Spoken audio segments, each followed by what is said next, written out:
एउटा लडेको मान्छे चाहिँ कसरी उठेर चाहिँ अगाडि बढ्न सक्छ त भन्ने एउटा हिक्मतै दिने के जस्तो। अब चाहिँ मलाई लाग्छ यो चाहिँ जहाँ पनि गएर मजाले आफूले मनमा लागेको कुराहरू मजाले स्वस्थ स्फूर्त पाराले चाहिँ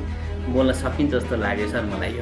यो फेसबुकमा पेजहरूमा चाहिँ धेरै त्यो भाषण कला सिक्ने कुराहरू म यसरी बोल्न सकेँ, यस्तो कुराहरू आइरहेको थियो। तर म टिभी सरलाई नै ठ्याक्क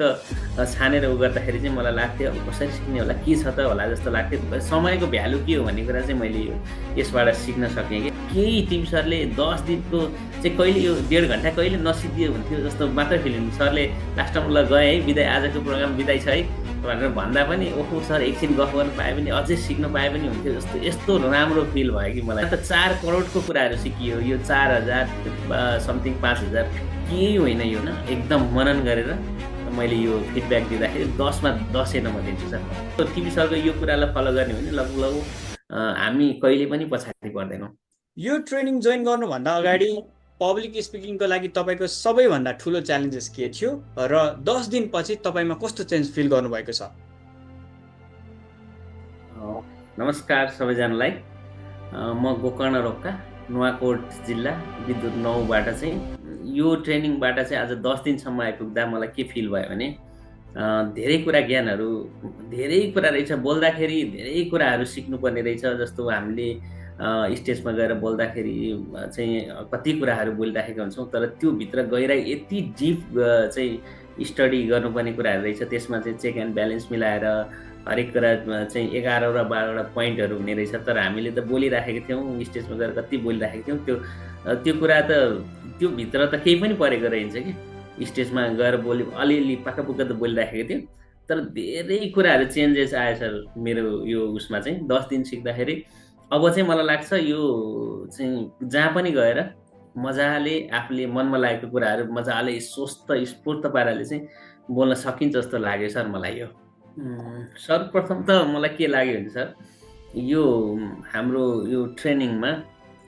भाषण कला भनेर चाहिँ मैले ट्रेनिङ लिएँ।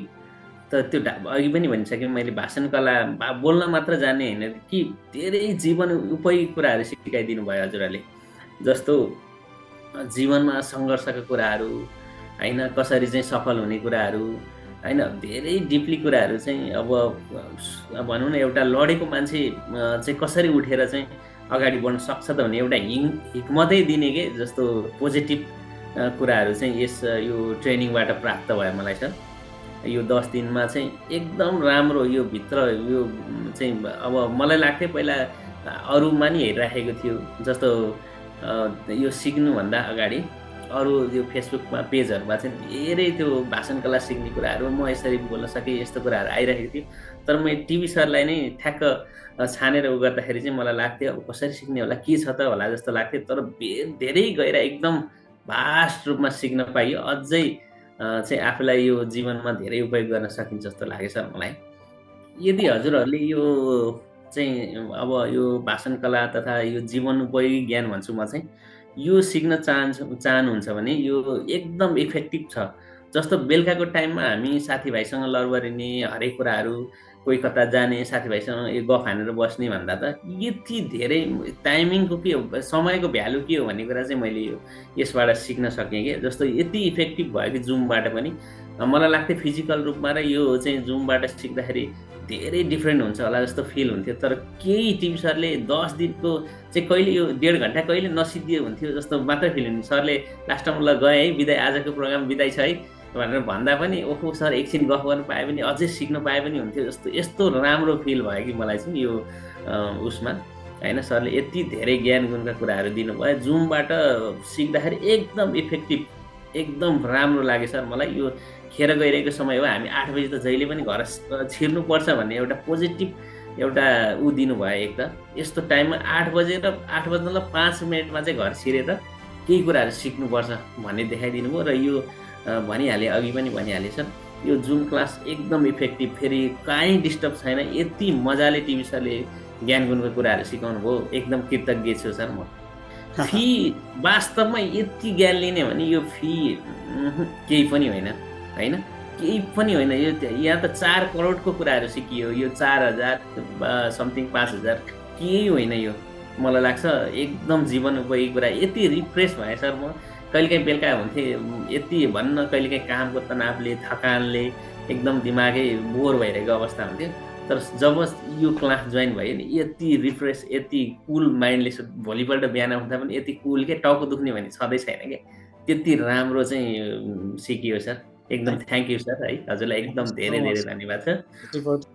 म त सरलाई यो भन्न हाम्रो उसलाई 10 नम्बर दिन्छु किनभनेदेखि